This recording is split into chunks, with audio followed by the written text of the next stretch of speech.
بسم اللہ الرحمن الرحیم۔ آپ دیکھ رہے ہیں حقیقت پلس یوٹیوب چینل۔ یورپ جانے کے سہانے خواب 5 پاکستانی نوجوانوں کی جان لے گئے۔ 5 نوجوانوں کی موت فائرنگ اور دام گھٹنے سے ہوئی۔ غیر قانونی طریقے سے اٹلی اور یونان جا رہے تھے۔ ویڈیو کی تفصیل میں جانے سے پہلے حسب معمول نئے آنے والے دوستوں سے گزارش ہے کہ پہلے ہمارے چینل کو سبسکرائب کریں اور ساتھ میں بیل کے نشان کو دبائیں۔ اس ویڈیو کو لائک کرنے کے ساتھ ساتھ کمنٹ باکس میں اپنی قیمتی آراء سے ہمیں ضرور آگاہ کریں۔ سہانے مستقبل کا خواب موت کی وادی میں لے گیا۔ 5 پاکستانی نوجوان یورپ جاتے ہوئے جان کی بازی ہار گئے۔ تفصیلات کے مطابق اچھے طرز زندگی کی خواہش ایک ایسی آرزو ہوتی ہے جو انسان کو انتہائی قدم اٹھانے پر بھی مجبور کر دیتی ہے۔ پاکستان میں بڑھتی ہوئی بے روزگاری اور بیرون ملک جا کر پیسہ کمانے کی خواہش بہت سے نوجوانوں کو کچھ ایسے اقدامات اٹھانے پر مجبور کر دیتی ہے جو ان کے لیے تو بدترین ثابت ہوتے ہی ہے، لیکن ان کے گھر والے اور ان کے پیارے زندگی بھر کے لیے ان کی راہ تکتے رہ جاتی ہے۔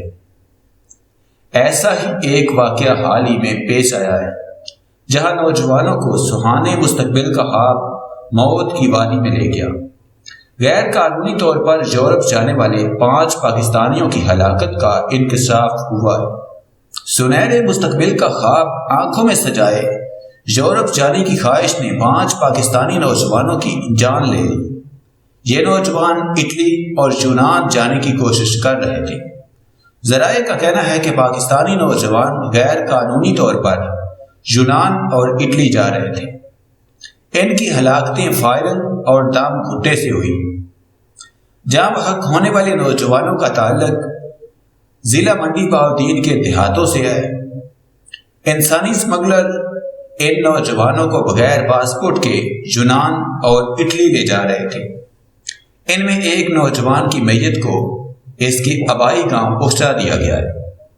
جاں بحق نوجوانوں میں یاسر، مہر علی، سناور اور عبداللہ بتائے جا رہے ہیں۔ نوجوانوں کے غمزدہ خاندان نے انسانی اسمگلروں کے خلاف کارروائی کا مطالبہ کیا ہے۔ واضح رہے کہ 2 سال قبل بھی غیر قانونی طور پر یورپ جانے والے 23 پاکستانیوں کی ہلاکت کا انکشاف ہوا تھا۔ بذریعہ ایران ترکی کے بارڈر پر پہنچنے والے نوجوانوں کو بارڈر کراس کروانا چاہا تو سیکیورٹی فورسز نے فائرنگ کر دی۔ وہاں 20 سے 25 لوگوں کی موت واقع ہو گئی۔ بچ جانے والے شاہران شاہ نے اپیل کی کہ کبھی بھی انسانی اسمگلروں کے ہتھے نہ چڑھیں۔